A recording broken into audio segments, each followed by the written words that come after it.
ಸನ್ಮಾನ್ಯ ಅಧ್ಯಕ್ಷರೇ, ಗ್ರೇಟರ್ ಬೆಂಗಳೂರಿನ ತಿದ್ದುಪಡಿ ವಿಧೇಯಕನ ಮಾನ್ಯ ಉಪಮುಖ್ಯಮಂತ್ರಿಗಳು ಮಂಡಿಸಿದ್ದಾರೆ. ನಾವು ಗ್ರೇಟರ್ ಬೆಂಗಳೂರೇ ಬೇಡ ಅಂತ ವಾದ ಮಾಡಿದ್ವಿ, ಅದಾಗಲಿಲ್ಲ. ಅಂತಿಮವಾಗಿ ಅವ್ರಿಗೇನೋ ಆಸೆ ಇತ್ತು, ಉಪಮುಖ್ಯಮಂತ್ರಿಗಳು ತೀರಿಸ್ಕೊಂಡಿದ್ದಾರೆ.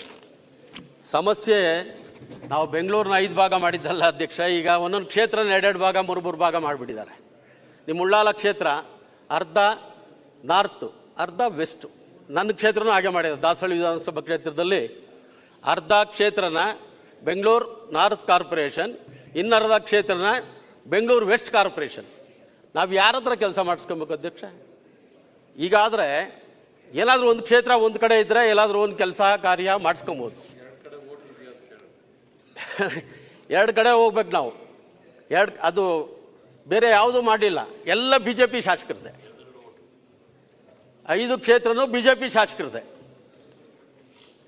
ಗ್ರೇಟರ್ ಬೆಂಗಳೂರು ಆಯಿತು, ಈಗ ಇನ್ನೂ ಅದಕ್ಕೆ ಕಾನೂನು, ಕೋರ್ಟು, ಕಚೇರಿ ಎಲ್ಲ ಇದೆ.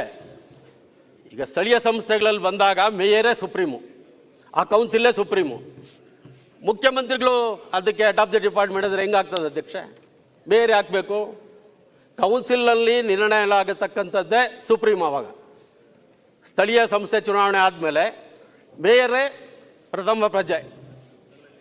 ಅದನ್ನು ಈಗ ಎಲ್ಲರಿಗೂ ಗೊಂದಲ ಇದೆ. ಮಾನ್ಯ ಉಪಮುಖ್ಯಮಂತ್ರಿಗಳು ಅದ್ರ ಬಗ್ಗೆ ಕರೆಕ್ಟಾಗಿ ಕ್ಲಾರಿಟಿ ಕೊಡಬೇಕು.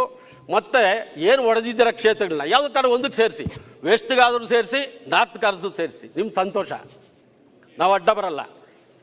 2 ಭಾಗ ಮಾಡಬೇಡಿ ಒಂದೊಂದು ಕ್ಷೇತ್ರನ.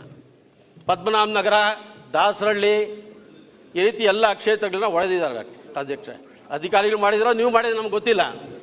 ಬೊಮ್ಮನಹಳ್ಳಿ ಗೊತ್ತಿಲ್ಲದೆ ಅಂತೂ ಮಾಡೋಕ್ಕಾಗಲ್ಲ. ಓಕೆ, ನಿಮಗೆ ಗೊತ್ತಿಲ್ಲದೆ ಅಂತೂ ಯಾವ ಅಧಿಕಾರಿಗಳು ಏನೂ ಮಾಡಲ್ಲ. ನಾವು ಬೆಂಗಳೂರನ್ನೇ ಹೊಡಿಬೇಡಿ ಅಂದರೆ ನೀವು ಕ್ಷೇತ್ರಗಳನ್ನ ಹೊಡಿಯೋಕ್ಕೆ ಶುರು ಮಾಡಿಬಿಡ್ರಿ.